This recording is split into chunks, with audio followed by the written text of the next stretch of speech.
I love Miami. Miami.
Okay?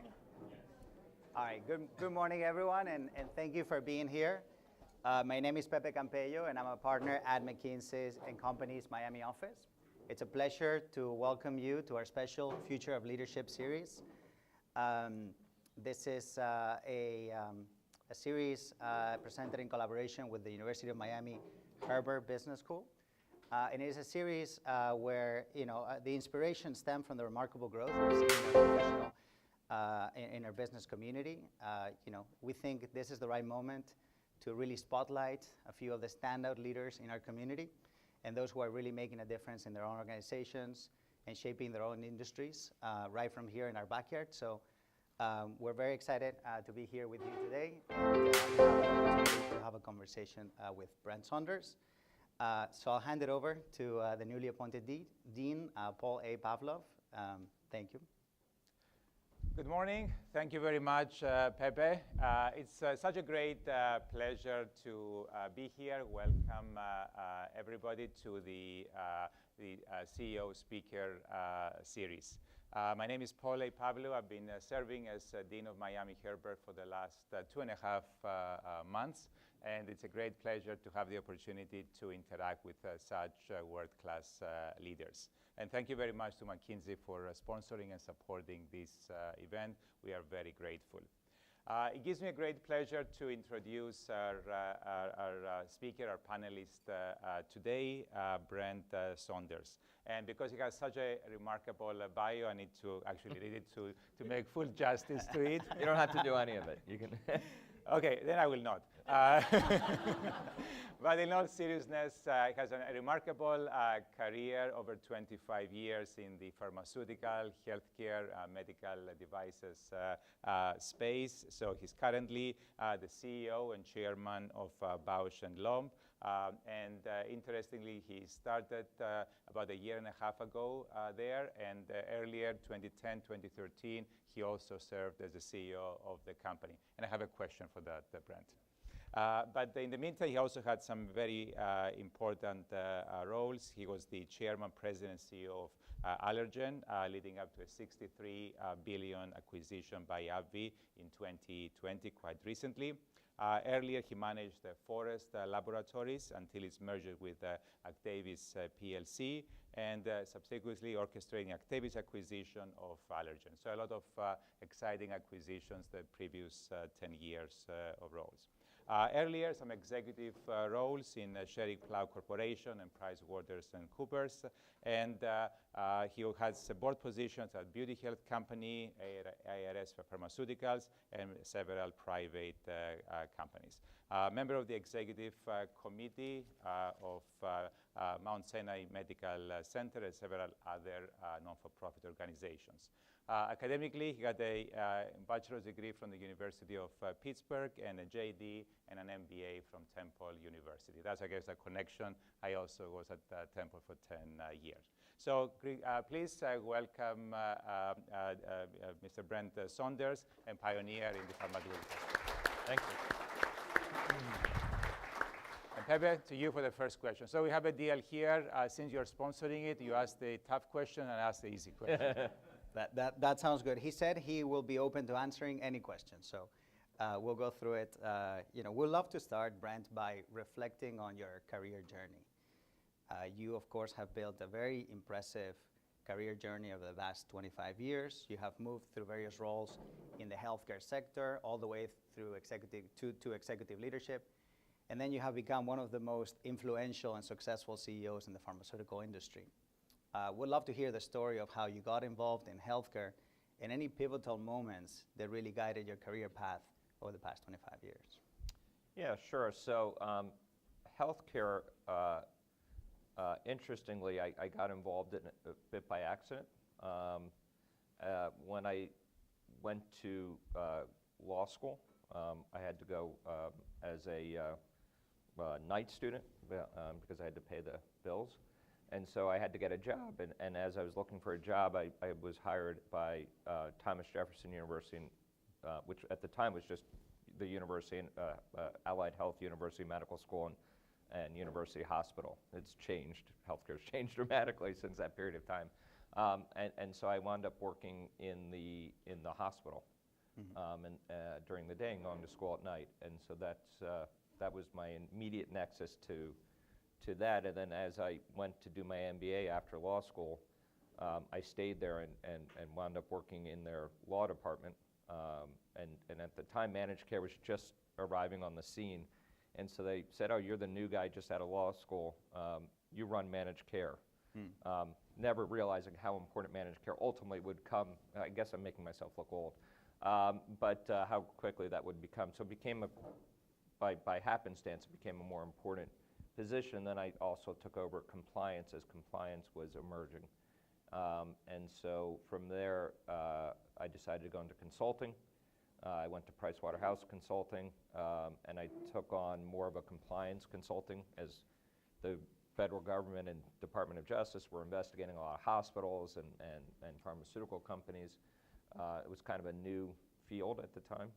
And wound up figuring out as a consultant, instead of doing hospitals and doing, $50,000, you'll appreciate this, $50,000 engagements for 50 hospitals, if I focused on pharmaceutical companies, I could do $1 million engagements for 3 customers. Now today you would say 10 million or 50, right, because inflation, but that's how I got into the pharmaceutical industry, was really a move to have bigger, more sophisticated clients. Yeah, I understand there's also a big purpose element as you then took on executive leadership roles. Maybe how do you think about that purpose and the role that pharmaceutical companies play in the overall ecosystem?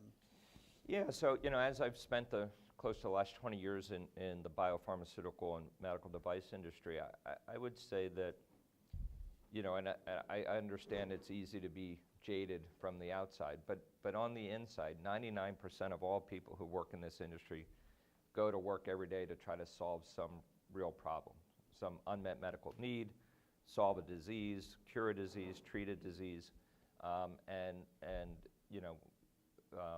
it is really satisfying to be in an organization that's trying to do great things. Obviously, they're for profit, and we run them as for profit, but they are, there really is a dual mandate, and I find it really enjoyable. And even to this day, if I'm in the gym on the treadmill and a commercial comes on for one of the drugs that I played a role in getting approved, and it's on the TV, or someone tells me they're taking it and it makes their, if they have migraines, they no longer have migraines, something like it. It is really satisfying. Mm-hmm. We've done some fun ones too. I created Botox too, but in Miami, that's a great drug. People equally happy in Miami with Botox too. So. We hear some stories about I noticed the a little Botox experiences. Here, right? I appreciate the live feedback. So Yeah. thank you, Brent. All right. Okay. Nice plug for Miami. So, but I guess so. You're here in Miami for the last a year and a half or so. So I've been here almost 6 years. 6 years. Okay. Yeah. All right. So that's you had a new house in the last. Okay. Yeah. My bad. Okay. So I guess I want to ask you kind of the transition from like Bausch Lomb back in 2010 to 2013. And you're the CEO, and then of course had other roles, and then you came back a decade later, which is very uncommon, even for any role, especially CEO. So can you just guide us through that transition? And even more interestingly, what did you find attractive after this career coming back, and where you see the future lying ahead? Yeah, sure. So in 2009, I was the president of a company called Shearing Plow, and I ran their global consumer business. So it was brands like Claritin and Dr. Scholl's and Coppertone and Miralax, a bunch of OTC drugs you would know around the world. And Merck came and acquired our company. So I was a casualty of that integration, right? I didn't have a role in the combined new company. And so I was looking what to do next. I was contacted about becoming CEO of Bausch Lomb. And so I interviewed and got the job. It was my first CEO job. This was late 2009, early 2010. But Bausch Lomb at the time had just gone private through an LBO transaction. So Warburg Pincus had led the consortium, a private equity firm in New York, to take it private. It was quite a troubled company at the time. And so I stepped in as the CEO in early 2010 to do it in a private setting, but try to turn the company around. Almost 4 years later, the end of 2013, Valeant came and acquired it. So just order of magnitude, we took it private. Don't quote me on the exact numbers. We took it private for like $3.4 billion, and we sold it almost 4 years later to Valeant for $8.7 billion in cash. So the private equity guys did pretty well. Mm-hmm. Unfortunately, Valeant didn't manage the company very well. You could follow Valeant, and if you Google it, it was not a well-run company. Really gutted the R&D, gutted a lot of the infrastructure of the company. You guys did probably a lot of case studies on this one. I have. But the net result was in the Valeant company name went away. They renamed their company Bausch Health. It's still Bausch Health today. But they decided about 2 years ago to spin the company that I sold back out to Bausch Lomb as an independent company again. And when they did that, their board started to call me because I just sold my company to AbbVie. Would I be willing to come back? And I said no for some period of time. Not because I didn't love Bausch Lomb or love eye care or eye health as an area, which I really do and I feel very passionate about. But the ownership structure of Bausch Lomb today is really quite difficult. It's owned, the 88% of the stock is still owned by Bausch Health, and they're in a lot of litigation around how to get that stock out. And Bausch Health is controlled by Carl Icahn and John Paulson. So it's a pretty messy situation. That being said, when I really stepped back and thought about it, I love the company. My first CEO job was at the company. More importantly, I love this space. I love eye health. I love the key opinion leaders, the physicians, the surgeons, the optometrists, everybody that we deal with are friends of mine, have been in the space for a long time. And so I decided, let me come back. Let's get the company performing well, and then we can deal with the ownership structure. So maybe we can talk a little bit about Bausch & Lomb today and your vision for the organization. It's a company with an extremely rich history, 170-year-old history and legacy in eye care. It started as an optical goods shop and then went on and built this great reputation around quality and craftsmanship, went on to develop some of the innovations at the time that were really breakthroughs around mass-produced soft contact lenses and advanced ophthalmics.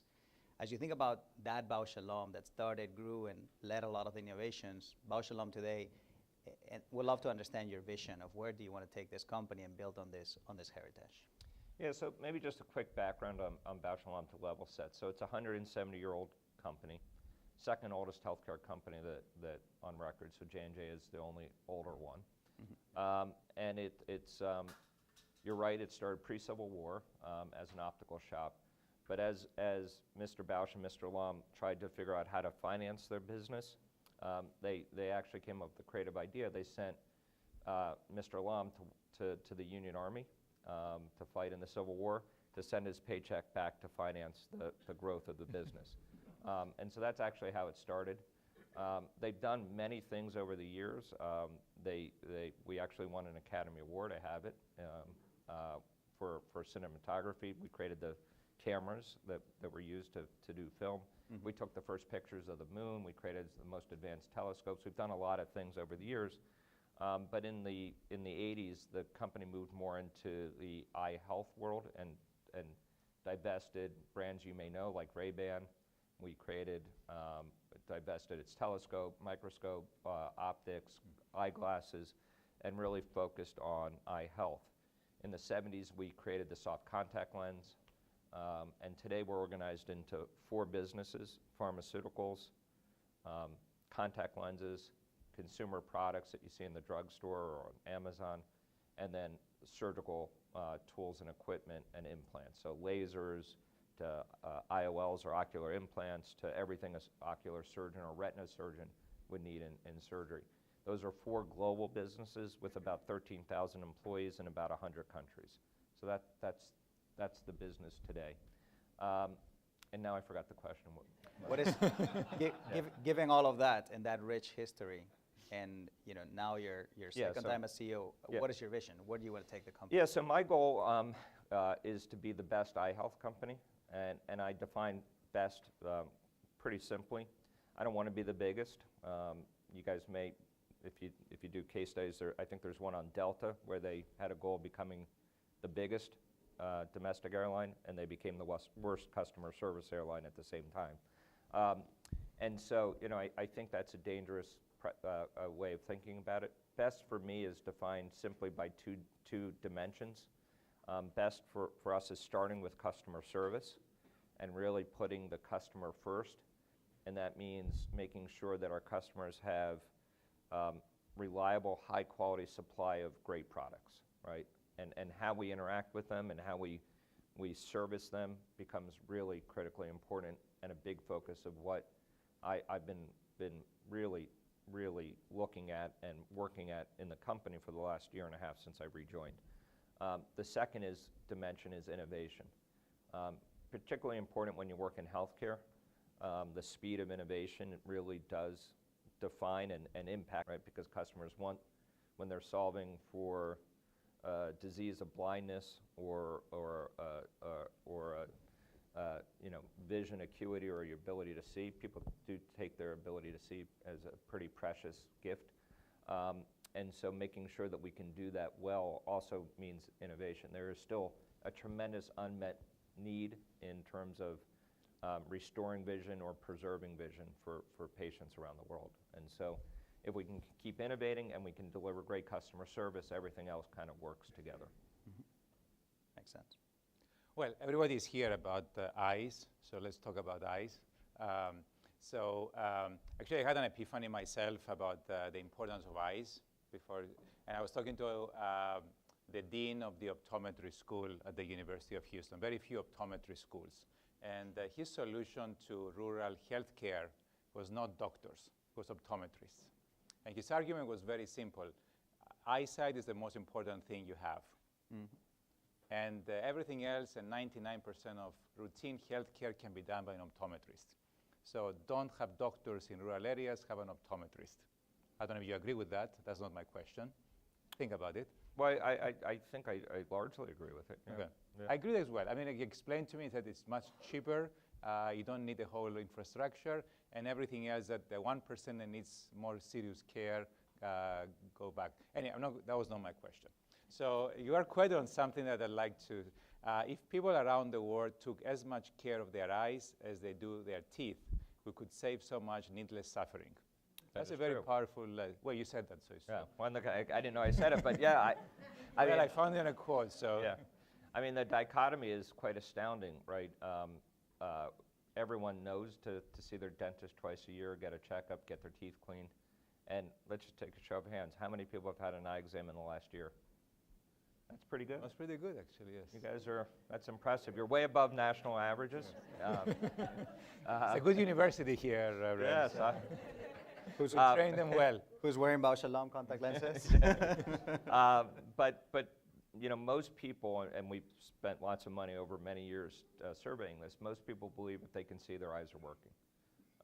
And unfortunately, even to your University of Houston Dean of Optometry, he is correct that, you know, even children, particularly at young ages, who can't see become, you know, generally learning deficient or learning impaired, because if their parents or teachers aren't catching that they can't see, they become less, they don't focus, they don't pay attention, they tend to be less well behaved, they get frustrated, and so it does impact quality of life. But most eye diseases are diseases of aging. That's changing.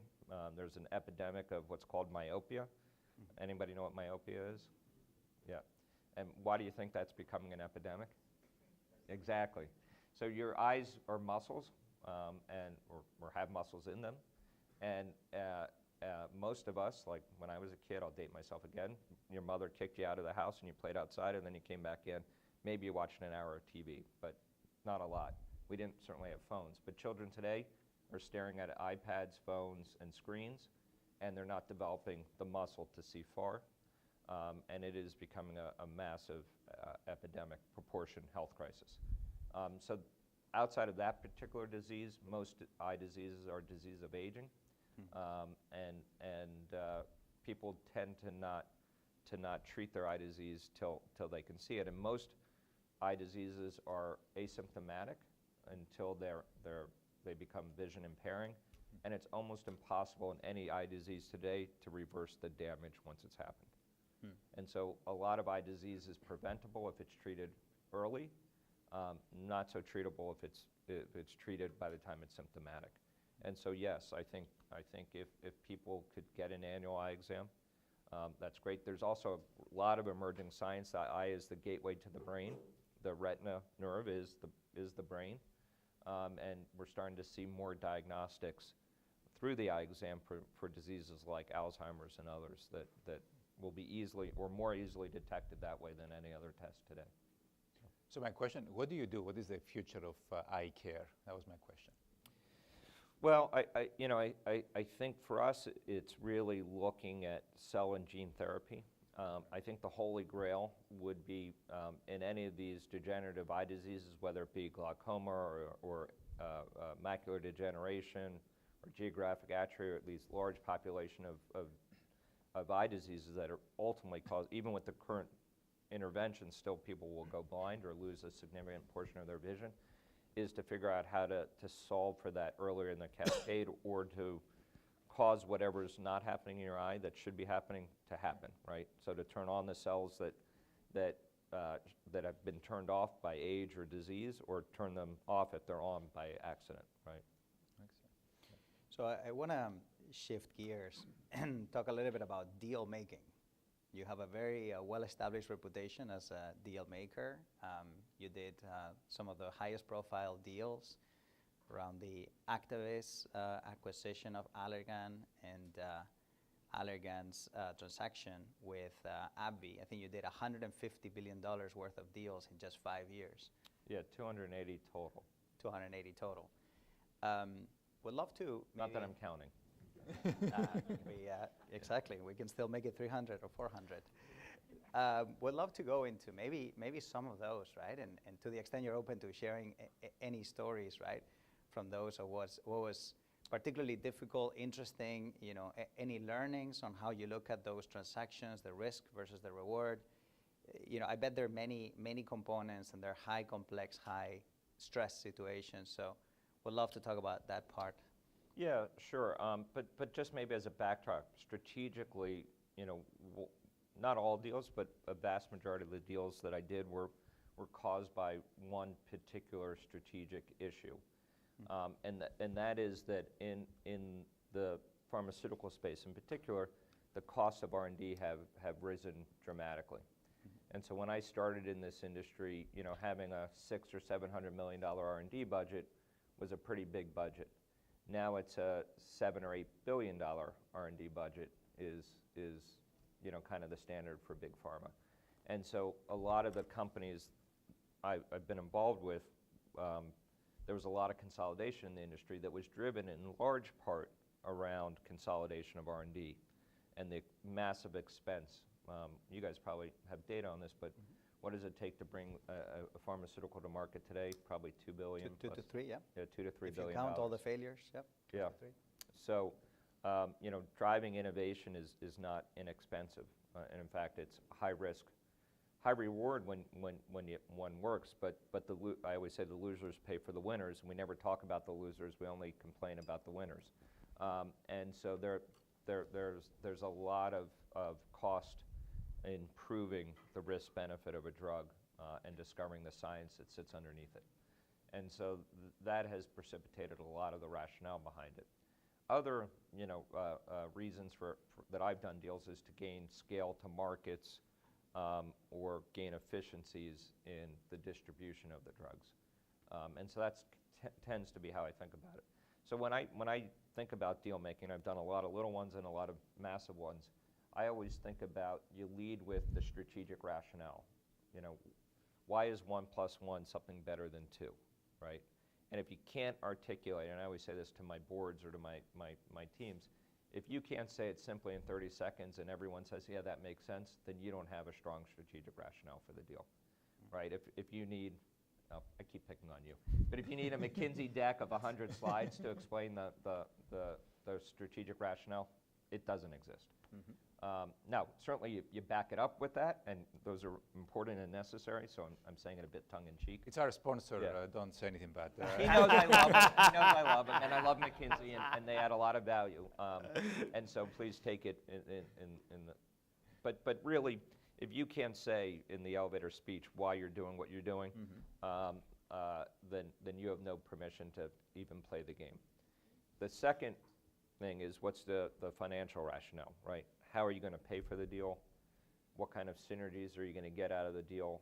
How are you going to make an organization that isn't financially strong is a weak organization, particularly in our industry where R&D is such a major expense line for us, with long, 10-year payoffs on investments being made today. And so, you have to be a little bit more long-term oriented in our industry than just, what's going to work to make the budget for 2025. It has to be, how does this going to look in 2035 when you put it all together? And so that's driven it. Now, all deals have their own personalities and reasons. Sometimes, you can get a deal done because the other opponent or the target has a problem, right? And as a result, the board of that company or the shareholders of that company realize they're better off cashing out now because they can't fix their own problem too quickly or too easily. Other times it's because the target for example, when I ran Allergan, we had Botox, but I felt that to really maximize our medical aesthetics franchise, we needed to own more than one product in that field. And so strategically, I wanted to create a moat around the dermatologist or plastic surgeon to provide them with all the best products in that particular field. And so we went out and we acquired a lot of little companies that were making one product kind of companies to build a portfolio. And then, marketing and sales-wise, you create a bundle and you create volume-based purchasing, and you create a consumer app with frequent flyer points because you have scale, right? So in that instance, scale made a lot of sense. In other cases, I've looked at it in terms of R&D, right? We were big in neurology at Allergan. We made Alzheimer's treatments, we made mental health drugs, and we looked at how do we get to the greatest science to solve for example, it was a spectacular failure, but was to really look at a novel mechanism for depression. And we spent, I hate to admit it, almost $2 billion to learn that the drug didn't work. And so, there, though, I felt like we had innovated Lexapro. We had created a new drug that's on the market today and doing very well, Vraylar for bipolar depression, schizophrenia, and major depressive disorders. And I felt like if we could solve, in that category, most drugs only work, perhaps 30%, and that may be generous for most patients. And even then, only for some limited period of time. If we could find the real mechanism of action that could change the game for patients with mental health disorders, it was worth the investment. I still have few regrets, maybe how we dosed the patients in the study. I'd love to go back and redo with the benefit of hindsight, but unfortunately, you don't get those do-overs. You always wonder on those when you get the data. I really do believe with the post-hoc analysis we underdosed, but yeah, we saw no safeties. I mean, in fairness, and I say this to my wife all the time, I'll do my PSA for a second. I've been in the drug industry a long time. There is no free pass. If you don't need medicine, don't take it. If you need it, absolutely take it.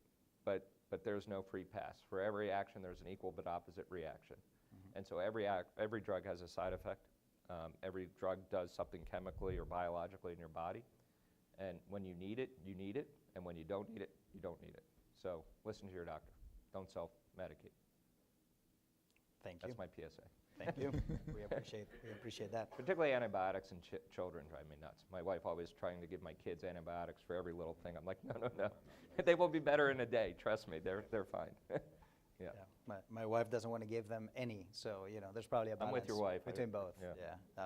I will let her know. Yeah. That's a good. That may sound odd from a drug guy saying don't use drugs, but Don't use drugs. Yeah. But, like Nancy Reagan, don't use drugs.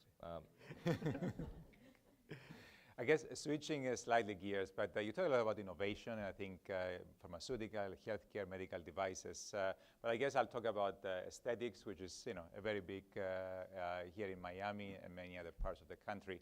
And you mentioned Botox twice, so I will quote you as like the founder of Botox or the inventor of Botox. I was not. It was an ophthalmologist in Canada that invented it. Okay.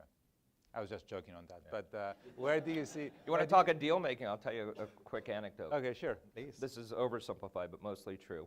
This wonderful ophthalmologist in Vancouver had a patient with severe fluttering eye.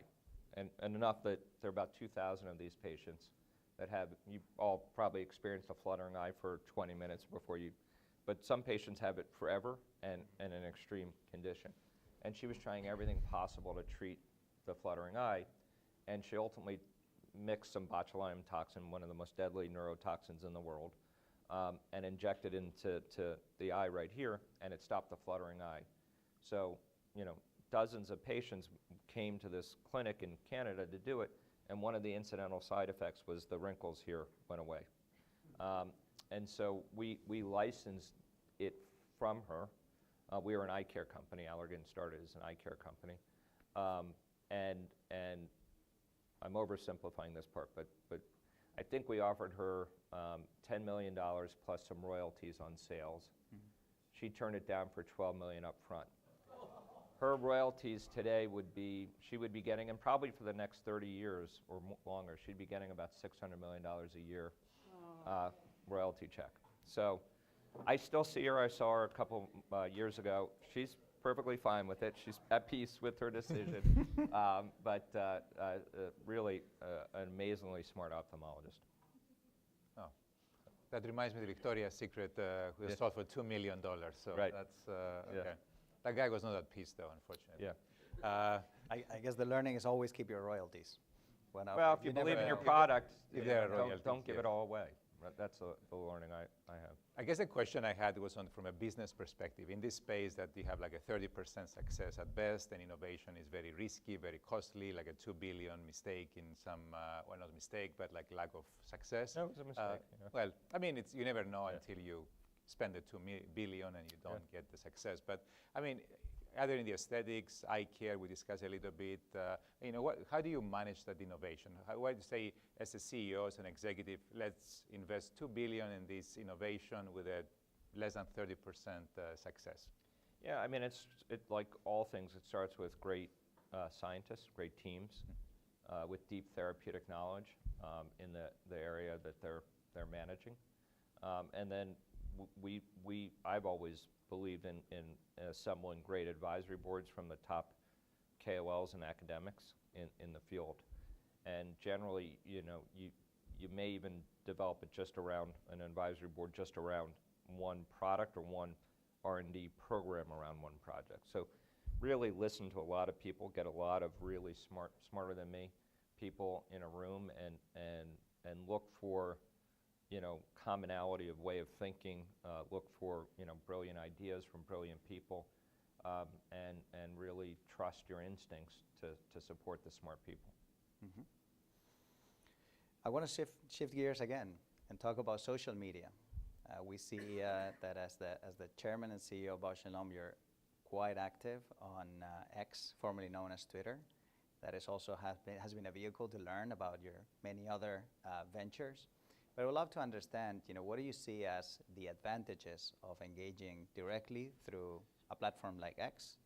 And then also, how do you see, the role of a CEO in 2024 and the need or not to engage through those channels? Yeah. So I got involved in social media a little earlier than most people my age, and it was because of my oldest daughter. At dinner one night, created an Instagram account for me and said, "Dad, you should do this." And so I played around with it a little bit, and this is when I was at Allergan. I think at that point, we had a lot of employees. We were probably approaching 80,000 employees. And what I noticed was employees were following me. And so I went to my communications team and said, this was even before X, right? Or I got involved in X at least, or Twitter. And said, maybe we could do something with this in terms of, being the CEO of the company. And we started playing around with it. And I was one of the first to do it in corporate America. And back then we used to film lots of clippets of pictures. There weren't videos as much back then. Pictures of me at different events with customers or trade shows or at big employee meetings, whether I was in Shanghai or Berlin. And so employees kind of knew what I was doing and where I was, and it was just a really, different than a town hall or an email to employees. It became, and I quickly got up to over 1 million followers on Instagram. And then I started doing clippets of when they started to take video of business advice or rapid fire questions, and was quite successful on Instagram. And then the pandemic came and I stopped doing it. And I rarely post anymore. I do engage on, and I probably lost 300,000 followers due to lack of engagement. I've thought about getting back onto it. I don't know, I lost the energy for it. We now have the ability to send videos internally and communicate to employees more specifically inside of our network. But I do think there's more opportunity to do that. I think it's important. I think a big part of the job of a CEO is to be chief communicator, and to spend a lot of time I always liken it to a bit to, and this probably comes out wrong given the current state of affairs, a bit of a politician. You have your stump speech around strategy or what needs to be accomplished, and you go from small groups and manufacturing plants to different offices around the world, and you do that and you talk and you get people excited and aligned and energized around whatever the mission or purpose is that you're trying to do. And so I spent a lot of time kind of on the road talking about the company to our employees, right? And so social media is an enabler of that. I do think, I do some more stuff on X now than I do on Instagram, but I do avoid most of the political stuff at work. Mm-hmm. I don't think that is an appropriate place to do it. So. Well, interestingly, it used to be. I wish it wasn't that way, by the way, but that's just the state of affairs we're in. Well, that's true. But on a lighter note, it used to be that the CEO was one of the best jobs that people wanted to have, or at least the kids. Now it's influencer, so you lost your chance to be an Instagram influencer during the pandemic. Yeah. But another, just switching gears slightly, you're also chairman of Rome. And I was quite surprised because if you don't know Rome, and I'll ask Brent to talk about it, the whole idea is to reduce meeting times. And I was quite surprised, why would anyone want to reduce meeting times? Because it's like going to the bank and the post office. Everyone wants to have long meeting times. Why you're doing this? Well, I will tell you the honest truth. I hate meetings. For someone who spends a lot of time in meetings, but I really hate meetings, right? And the one thing that I think the pandemic and Zoom and team meetings have made this exponentially worse, is now everything is a meeting. And meetings are, for the most part, are run incredibly inefficiently. And when you look at, for example, Bausch Lomb, we have 13,000 employees. We can, because we're in Microsoft Office and we use Microsoft Teams, we can track the time in meetings to the second, at least those types of meetings. And we can even pull the live meetings off of the calendar, and we do. And it is extraordinary, the growth over the last 3 years in meeting time, and I believe directly, inversely correlates to productivity. And so I'll come back to Rome in a second, but I started an initiative about a year ago. I sent out the first email to all employees that said, "I hate meetings" in the subject line. It was the most open email in the last 2 years. But I laid out that we need to stop this culture of work happens in meetings, and work, decisions aren't made in committees, and people need to be empowered to do their jobs, to do their work, and to make decisions and be supported when they do those things. And so we spent a lot of time doing that. We've done some very simple things. So in the default setting of Microsoft Office, meetings now are defaulted to 20 and 40 minutes versus 30 and 60. Okay. That in and of itself has saved tens of thousands of hours of meeting time. Now you need to justify why you invite people to a meeting. You need to have an agenda. You have to have specific actions, so on and so forth. Just good basic etiquette that gets lost, I think, because people just say, "Oh, let's get a meeting. Why don't you invite so-and-so? We'll have a meeting next week." The other things meetings do, that, and committees as well, and I really tried to reduce, we are required by law to have some certain committees. We need to have safety committees. We need to have SEC reporting, disclosure committees. There are committees that we are required to have. But if they're not required, I'm a fan for disbanding them, because committees are also a place where indecision goes to grow. I think that nothing drives me more crazy when I say to people, like, "Why can't we do X, Y, Z?" And they're like, "Well, in a month we're having the committee meeting and we'll evaluate it at the committee." I'm like, I don't have a month to wait. Like, I have a bias for action. Let's get moving. And so this idea that you're waiting for your, pick on you, your faculty committee meeting to make an important decision that's 6 months away, and so you just sit for 6 months waiting for that event, to me is nonsensical. I know the world doesn't work the way I want it to work, but that's how I wish it worked. So I've been a real stickler at doing that. While I'm on that, I've been on this kick for a decade. I met really an amazing entrepreneur here in Miami, and what makes me so excited about Miami is the number of entrepreneurs, particularly in the tech scene, that are coming here. A guy named Howard Lerman, who had created a company called Yext, took it public, did very well, and decided to leave as founder and CEO to start a new startup called Rome. And I met him here actually in the gym at Miami, in Miami Beach. And we became fast friends, and now our wives are great friends. But he was starting a new company called Rome, which is a technology platform for distributed or remote offices. So it basically, it's very hard to explain. You'd have to go on Rome.com to understand it. But it basically replicates your physical office on the online, right? And so what does that allow you to do? It allows you to knock on somebody's door, ask a question. I could be on there and have office hours. Any employee anywhere in the world could come visit me. You could do audio meetings. You could do video meetings. We could all be sitting here and say, hey, we need to decide this now. Let's grab you. We knock on your office and bring you actually physically or video into the meeting. We don't have to set up a Zoom, get people's calendars, schedule for 30 or 60 minutes, right? There's spontaneity that can happen. And so there are a lot of other features on there as well, but to me, that idea was great. And when we look at, there are about, I think about 5,000 companies on Rome today, and many on the wait list to get onboarded. Their average meeting time is 8 minutes, and I love an 8-minute meeting. I'd love to get Bausch Lomb to 8-minute meetings. I failed at that, but I'm not giving up on the goal. That's a very good goal, yes. Yeah. And I was joking about the meeting times. Actually, I prefer the 0 meetings and let's go. Yeah, no, I know you. 8-minute and 16-minute meetings as opposed to 30 and 60 minutes. So yeah, and do this a Herbert thing here. Yeah, and I would say one thing that I would say, you know, he asked me to be chairman of the company, and I'm not a tech guy, and I said, you know, kind of, why do you want me?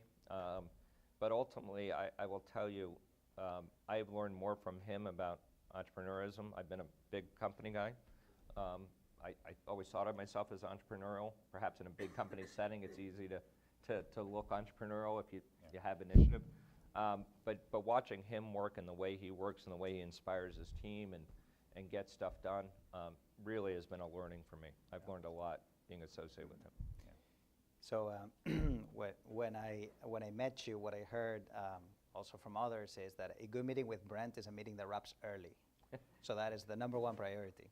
But maybe talking a little bit about leadership style, right, based on your many hats, right? I mean, chairman and CEO of Bausch Lomb, chairman of Beauty Health, and then the other 7 things that Dean Paul Pavlov mentioned at the beginning. How do you balance your time across each of those different priorities?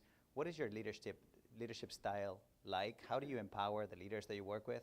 How do you make it all work? Because I think we all have a lot of things we would like to do, but you know, we don't see a lot of people who can actually engage effectively in so many things. Yeah, so I mean, there's a work-life balance element to it. We were talking about this earlier, but I made a decision a long time ago to do 2 things and do 2 things well, and that would be family and work. And I don't, doesn't bother me. I don't really have any hobbies. And so, you know, my hobbies are my kids' hobbies, and then you know, what I do at work. And I'm at peace with that. That may not be right for everybody, and everybody has to figure out where they want to set their priorities. But that works well for me. And so that's basically what I do.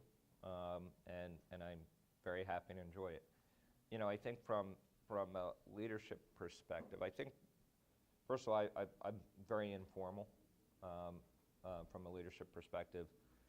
You know, you don't have to schedule my direct reports or even the global leadership team, their direct reports, so, you know, the top 100 people in the company. They can text me, they can call my cell phone, they can schedule time with me if they want, but I'm highly responsive. I have a kind of a philosophy I live by. Somebody else came up with that, I didn't come up with it, I forget who. But if it can be done in 2 minutes, do it right away. Don't let your to-dos build up. So for example, I was between lots of crazy stuff, but something hit me for doing Bausch Lomb stuff yesterday. But I had to deal with something for Beauty Health, but it was a quick, I just had to call the CEO and tell her she needed to pay attention to something. And instead of just saying, all right, do that later at the end of the day when you have free time, I just did it, right? So now it's off the plate. It's not something I have to worry about. And I think a lot of time people build up these little tasks, become big tasks because they hold them off too long. So my view is, you know, even if it's on your walk to the bathroom from your office, if it's a 30-second phone call, make the call, get it off your plate, be done with it, check that box, and you're much more efficient. I also have a big believer. I have a very simple tenet with my employees, and I try to live by the same standard, which is if you say you're going to do it, do it. And I can't tell you how simple that is, but how hard it is even for like my CFO, who I greatly admire, for him to do. So if you said to me, we're doing budget reviews, I'll get you the budget by Friday. And I say mentally, great, I'll have it Friday. I'll plan some hours Saturday morning before everybody wakes up to review it.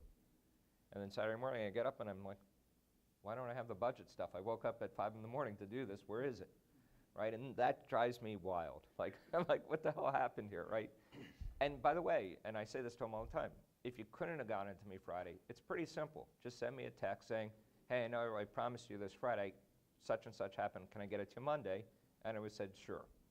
But nothing ruins confidence than just not doing what you're going to do. And I've made many deadlines and made many commitments that I ultimately I'm not able to deliver, but I always communicate to the person that I'm not going to be able to deliver and why.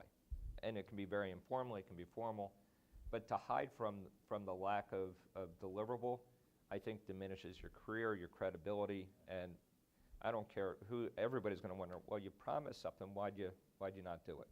Mm-hmm. And so, those are the two things I try to live by. Tick off the small things as quickly as you can, and then do what you say you're going to do. And if you can't do it, communicate early. And 9 times out of 10, they'll say, great, get it to me next week. Right? I understand. So. Those are great. I like everything you said. Shorter meeting times and informal, getting things done, the 2-minute, and reliability is very important in business. So talking about career advice, and I'd like to open it up to questions, so start thinking about your next question, so it'll be the last question. So career advice. And we have a lot of students here, and many of them, besides want to become influencers, they also want to become CEOs, and I think that's a safer route. I can't help you with the influence. I know, failed. That was the light part. But I mean, for students who aspire to be CEOs or at least executives or even entrepreneurs, since your recent experience, I mean, what career advice would you give them kind of as they start their careers? Yeah, I guess I have a few things I would say, but I think it's probably the most important is do something that you can find a reason to be passionate about it. And I've been recently giving this advice to my oldest daughter who just graduated from NYU. And it may take you a couple years and a couple jobs to figure out what you're passionate about. I didn't know that. I didn't want to be a lawyer. I went to law school. I didn't want to be in consulting. I went to consulting. I didn't figure it out. I didn't know at 18 what it was that was going to ignite my passion.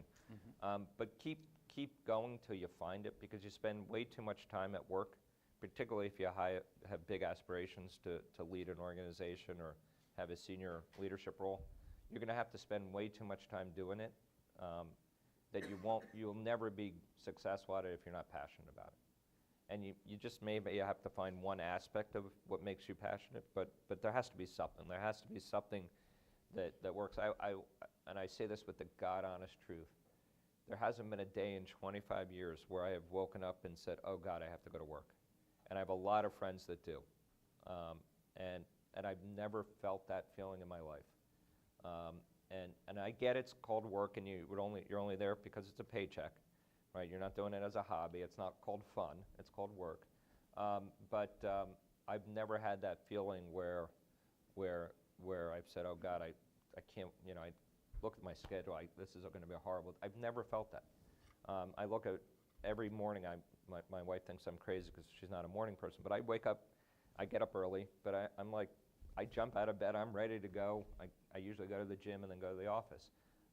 But I enjoy every day. Even on the worst days, I enjoy the day. So. Oh, that passion really comes through in every single day. Maybe we open it up to questions. Absolutely, yes. Any questions? By the way, sorry, some have to leave because it was 10 o'clock. We have classes at 10, so some of the students had to leave, so it's not because well, in Miami, do they have to show up at 10:10? Is that Miami time? Well, no, we're very strict here. And we have class at 8 o'clock here. Greater Miami, not University of Miami. But we try everybody's late in Miami to everything. So. We try to have students start at 8 o'clock in the morning. So first question, sir. I have the first question. Oh, sorry. Sorry about that. So as you might have heard, AI is a new buzzword nowadays, and I was curious, what is your opinion on AI, and how could it impact how could it impact you on the pharmaceutical end in terms of solving for new cures for diseases, and also for the business side of it? Yeah, so I'm actually a big believer in the application of AI to innovation, to workflow, to efficiency. I actually, and I spend a lot of time with my team talking about this, and this guy's helped me with it a bit too. Confidentially. Yeah. Well, it's not so confidential. Cut the video, Yeah. cut the video. But I actually, and really do believe this, I think the application of AI to work, and in particular into our field, drug discovery, will probably be the biggest catalyst for change that I've seen in my career. And I was here for the internet, so which was a profound change over time, but I don't think I think it's exponentially more important as we think about AI. And so, we are looking at it in a variety of different we're actually doing it in a variety of applications. We started in our manufacturing lines, we have highly automated robotic manufacturing lines, but any downtime in that line results in millions of dollars of lost product and productivity. And so just having it for predictive maintenance and other, when you have, these are automated lines that are like 100 yards long. And so any break in the process is very detrimental. And so now the AI is pulling so much information, that there's so much information being come off these lines. There's tons of photo sensors. No human being could ever process that information at all to begin with, or in time that would actually matter. And now we can do that. And so I think that application in and of itself is just the beginning, but it's going to be massive. We're now using AI in drug discovery. We have a partnership with a company that has 10,000 patient records from retina specialists, including all the OCT diagnostics of the eye and tissue samples. And so now we're screening large amounts of data around drug candidates against actually known targets with actual biologic samples. That would have, things we're doing now in a day would have been a year, just a year ago. We're using AI in our selling organization to look at how to target and talk to doctors. A lot of the issues we deal with is when you recommend a prescription product to a doctor for a patient, if that doctor or that patient doesn't have the right managed care coverage or insurance coverage, it's a waste of a prescription and an angry patient because they go to the pharmacy and it's $700 and World War III breaks out. And so to the extent we can better figure out in advance what's the right medicine for the right patient with the right copay, as an example, that makes us much more productive, makes the doctor much more productive, makes the patient much more happy. And so, those are types of applications we're looking at. We're now starting to look at finance applications in terms of all the reporting and analytics we do on our, numbers that are coming in from all over the world from multiple product lines. How do we do that to have instantaneous reports? And I actually hope it won't happen for 25 because we're doing 25 budgets now. But I'm hoping 20, and that's a massive exercise in every company that takes months. I think in 26 we'll do AI predictive budgeted. So I think it's massive. Great. Good morning. Thank you for being here and for making the effort. It was very interesting to hear your insight. Since you arrived this morning, your company's stock went up 8%. Is this a good time for investors to get into the eye industry? So I am prohibited from making any stock recommendations. I will say something funny. Been a public company CEO for 15 years. I will tell you, I'm the person with the absolute most knowledge about the company and the least likely to be able to predict what the stock will do. And so this idea that people, outside of a transaction or a significant event, it's almost impossible to predict the stock day to day, and it is driven predominantly by algorithmic trading at volumes and speeds that we can't comprehend, and has little to do with the fundamentals of any business anymore. And so I can go on a whole rant about the stock market, but you know, for individual investors, you're incredibly disadvantaged versus institutional investors. It is not a fair fight. So I personally stay away from buying individual companies because if I can't tell my own company, how can I tell from the outside of any company? Our company stock's up because there's rumors about an LBO that hit the press over the weekend, and so you know it's ARBs and event-driven investors trying to come in and you know predict the future. Hello. So you mentioned a $2 billion investment into a drug that your company was developing, and you said that you have to have trust and faith in the team and trust that they can make these decisions to ensure that the drug succeeds. So in that project, it didn't succeed, and I just wanted to know what were the decisions that you made to mitigate that kind of margin of error moving forward.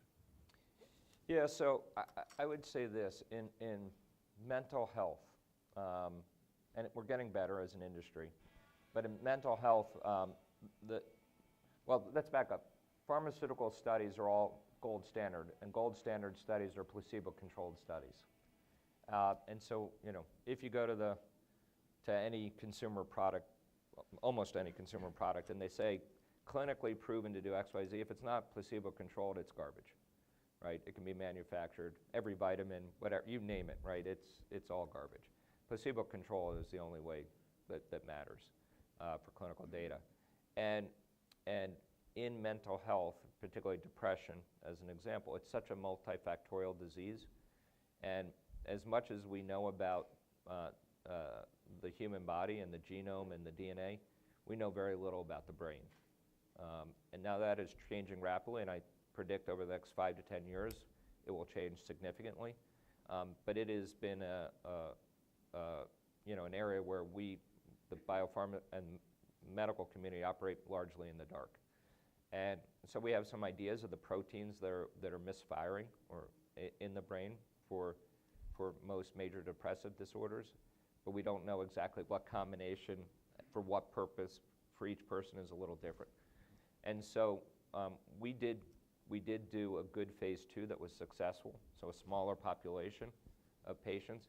But when you open it up to a much larger cohort of patients and you go against placebo, I will tell you in any mental health disorder, placebo is a really hard drug to beat. And this was an injection versus a pill. And when you inject people with placebo, it works really, really damn well. The mind is an incredible healer. And anybody who tells you otherwise has never looked at the science. But if you told me you had an ailment and I gave you an injection of saline to cure it without telling you it was saline, but it was some wonder drug, I'm pretty sure it will cure it. So that's a hard standard to beat. I think the reality is we did underdose it, so we spent a lot of time and a lot of energy doing post hoc analysis of the sample. And generally, if you don't see a safety signal, this is what I was alluding to before, if you don't see a little bit of a safety signal in a drug like that, you're probably not pushing the dose hard enough. And I think that my working philosophy is that's the issue that we had there, but can't prove it without running another $800 million study. So Brent, the joke about doctors prescribing TikToks is a good one. TikToks are good ones, right? Well, actually, if you have any friends that were doctors in the 60s and 70s, they did prescribe placebo regularly. They had both a sugar pill and an injection, and I can't pronounce it, but it was placebo spelled backwards. Okay. For example, it was standard care at Johns Hopkins Hospital, and it worked enormously well. And then some ethics committee got involved and said it was unethical to do. But for years, they treated patients with placebo, and it worked incredibly well. So I've got a question on from when you left in 13, when you got back in 23, how the business, and then in 23, how the cultures were different, and how, if any way, you had to adopt your leadership style in 23. Yeah, so interestingly, the analogy I used, it was like somebody took the company, put it in one of those time capsules in the wall, and said, open in 10 years. and I got to open it in 10 years. Because of the ownership after I had left, really deprioritized R&D, which is really a detrimental thing to do in the health science industries. A lot of the things that I was working on when we left were still being worked on when I came back. The only difference is over the last almost 2 years, we've advanced a lot of those now, with a real reinvigoration on investing in R&D has been a real important part.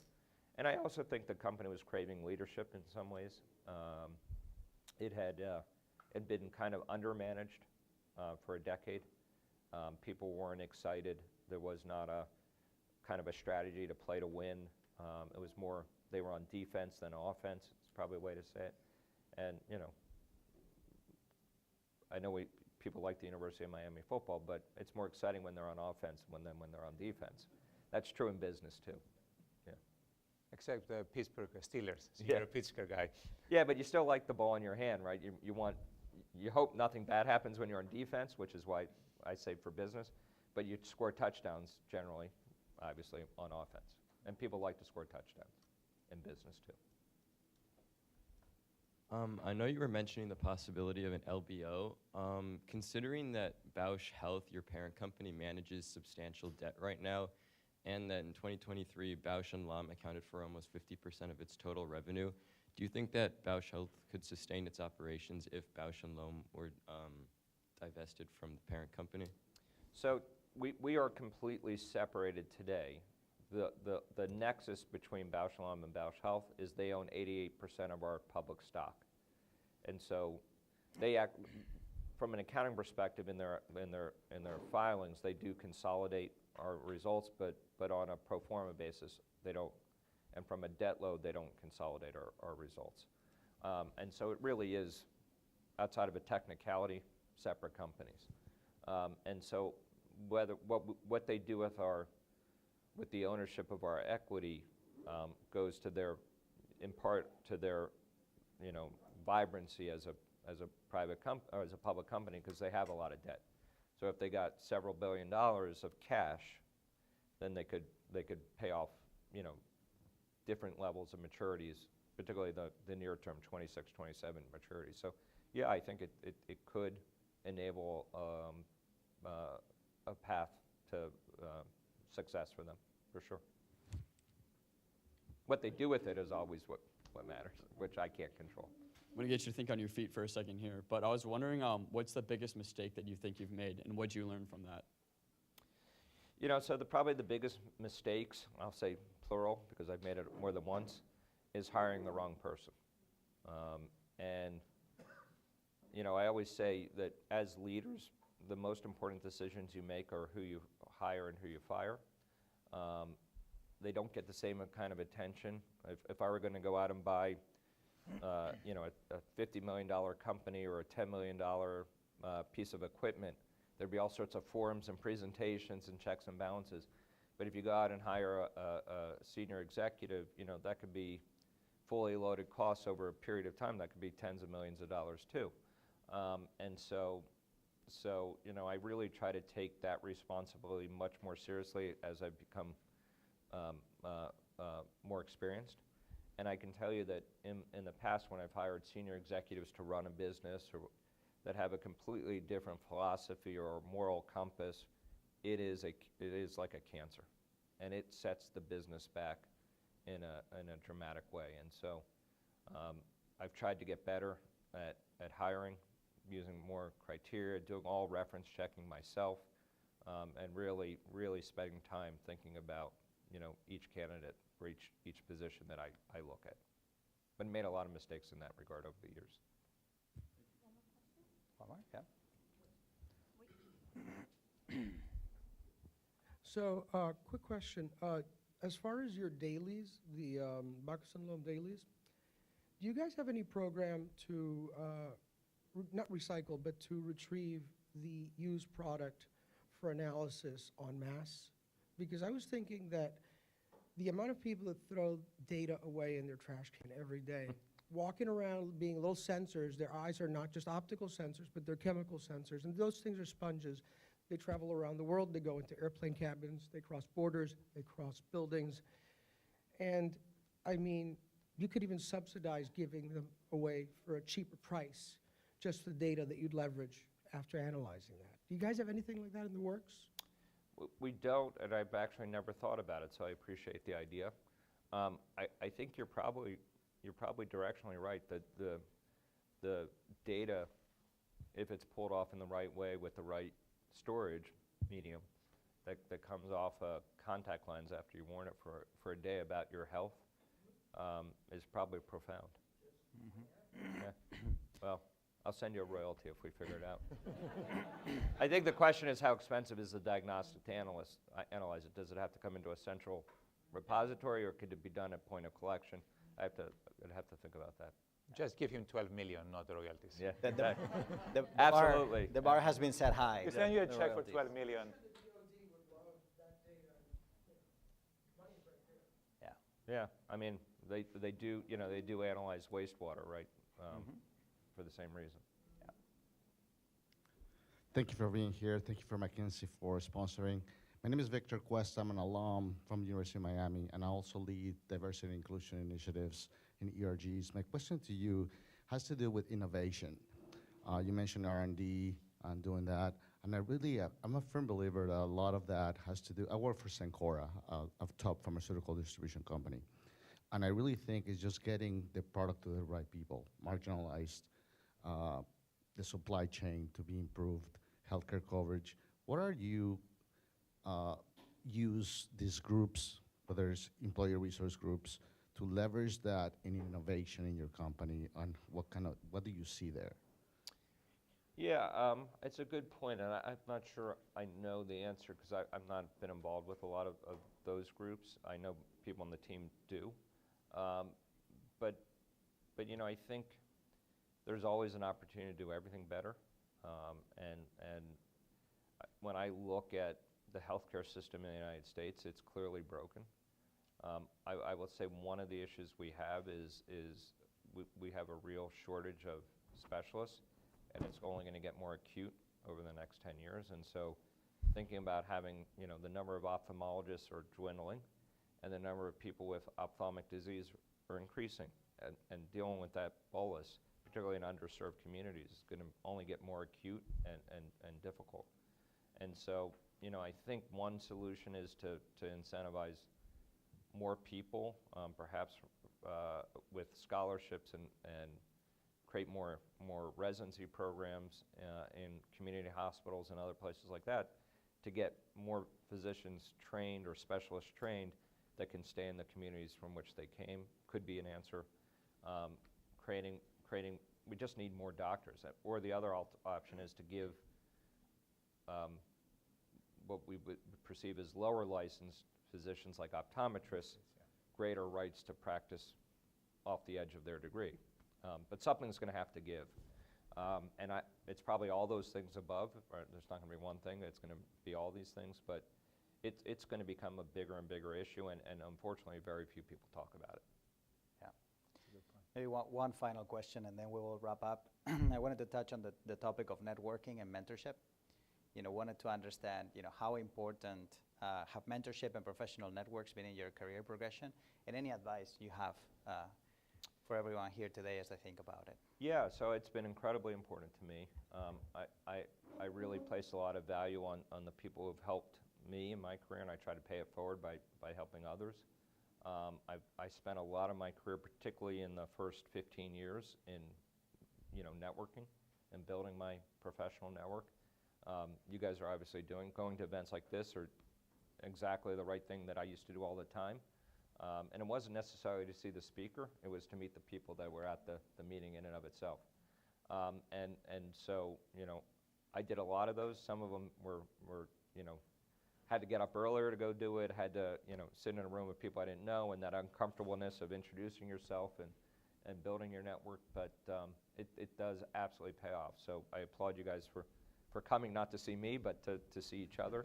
I think those are the types of things, if you can replicate it on a fairly regular basis, and great places like the University of Miami have probably too many events to even track, but they're probably is just so many resources. I went to University of Pittsburgh, a state school, and those types of schools, at least when I went, were what you made of it. There were so many resources and so many activities where you could sit and drink beer in your fraternity, right? It was one or the other, and I chose the other, but if you have some initiative, I think building a network is worth every second you can take to do it.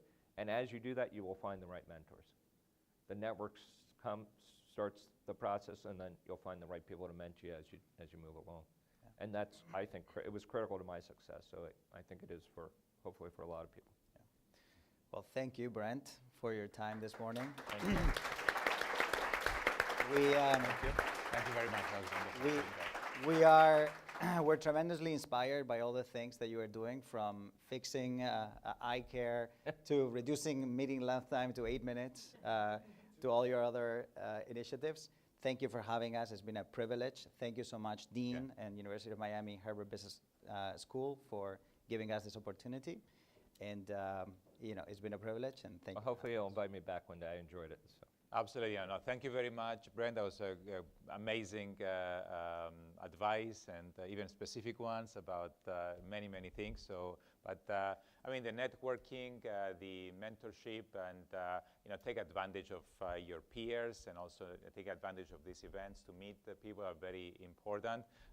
Actually, we'll be having like a networking happy hour as part of like engaging students. We're going to bring people from the business community. That's one of the initiatives that to have to enable, encourage, and even get students to feel comfortable going to these events.